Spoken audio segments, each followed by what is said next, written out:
I'm Reese Assaturian. I am 16, almost 17 years old. This is my third year in STOA, and I like pineapples a lot.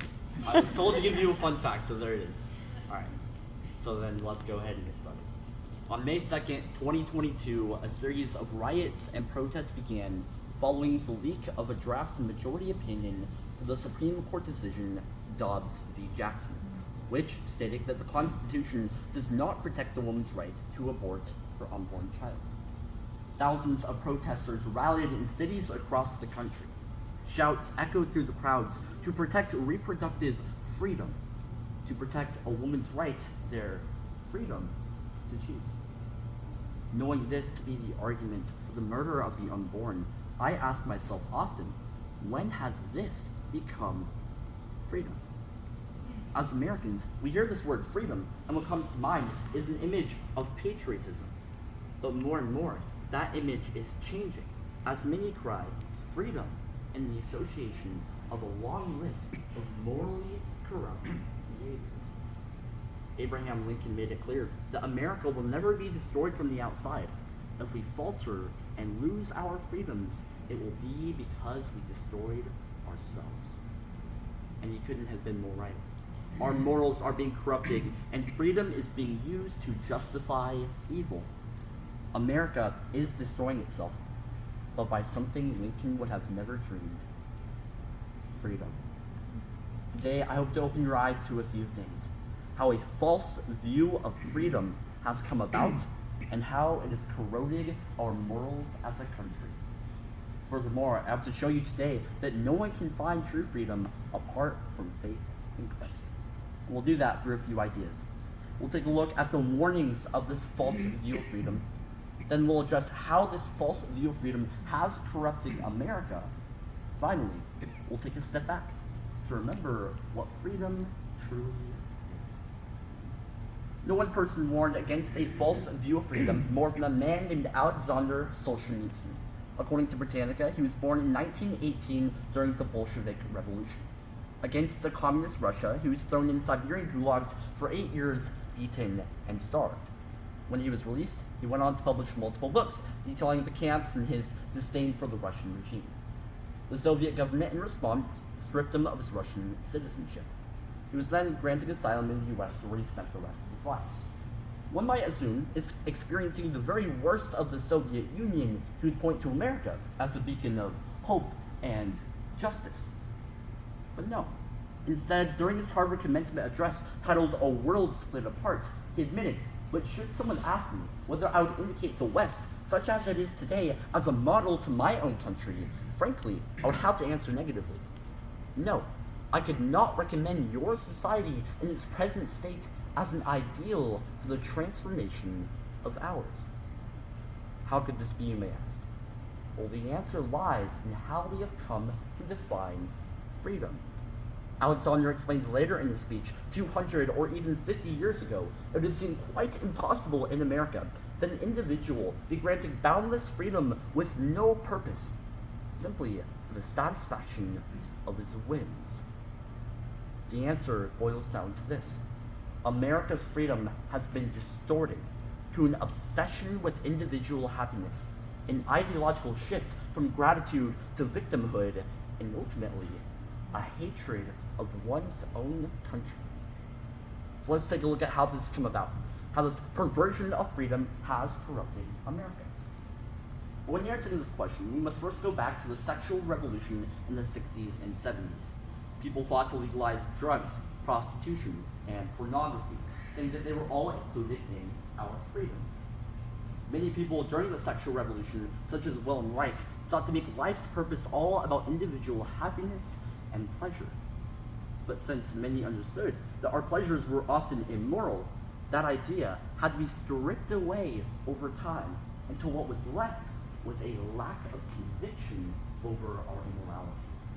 And so, moral criteria was removed from how we came to define freedom. Alexander explains that this is the problem with America's freedom, saying that we must limit our desires and our demands to moral criteria.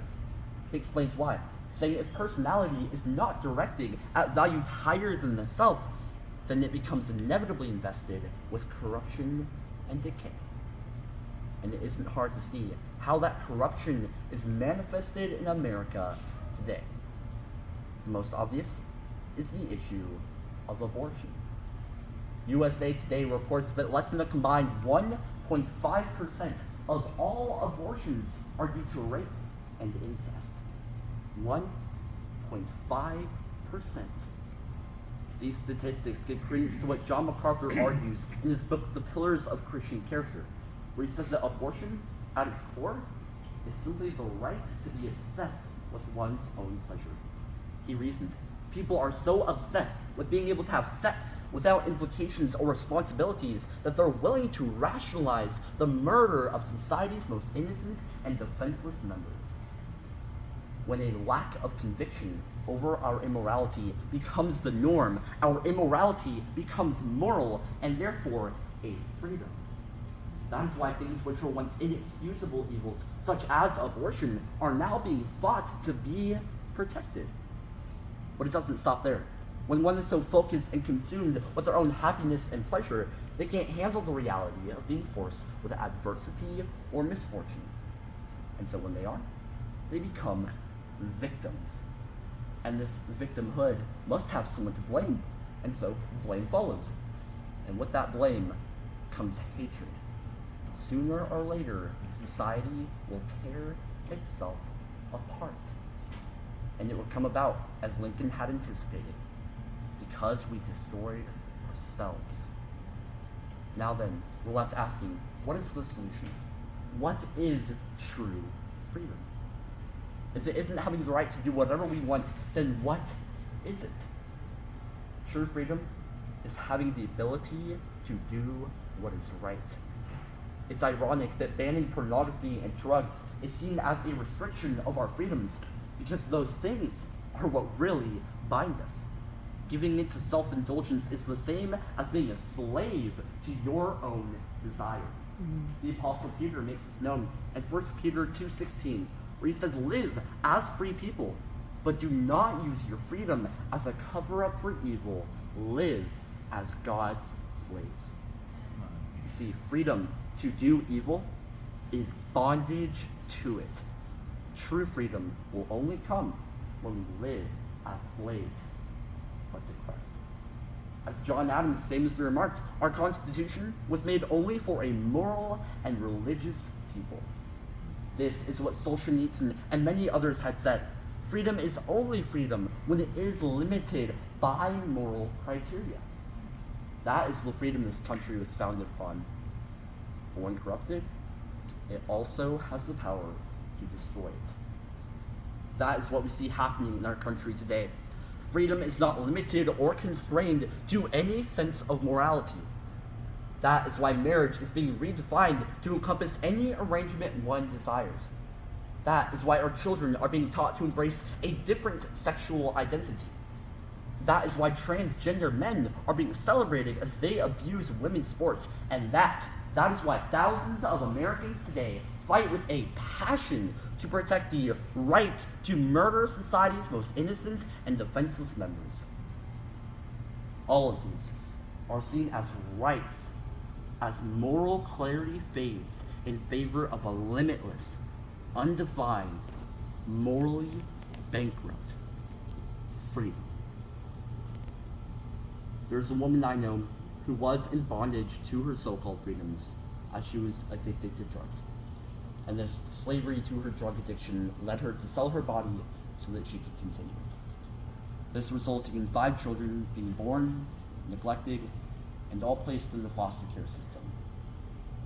Her slavery to drugs had great physical impact on one child in particular. Her drug use during pregnancy caused this child to be born with a cleft lip and palate. Almost from birth, this child had to endure many painful surgeries, and at the age of 16, he has at least 5 or 6 more to go. If you haven't already guessed it, this child is me. I have endured much physical and emotional pain as a direct result of my mother being a slave to what she considered to be freedom. but in God's sovereignty and grace, he placed two people to adopt me into their family. And through them, he adopted me into his. I share this with you all to demonstrate how destructive a false view of freedom is, and how true freedom will only come when we live as slaves to Christ. Pope John Paul II was right when he said every generation of Americans needs to know that freedom consists not in doing what we like, but in having the right to do what we ought. We all have a duty to use our freedom for a moral purpose, to be enslaved to righteousness, knowing that only through such slavery will we find true freedom. Today, I hope I've unveiled to you the detrimental effects a false view of freedom has in our country. Furthermore, I hope I've shown you today that no one can find true freedom apart from faith in Christ. As Galatians 5:1 declares, "For freedom Christ has set us free. Stand firm, therefore, and do not submit again to a yoke of slavery." Our country needs to be awakened to this fact. True freedom will only come when we live as slaves to Christ. So will we choose to live as free people. Thank you.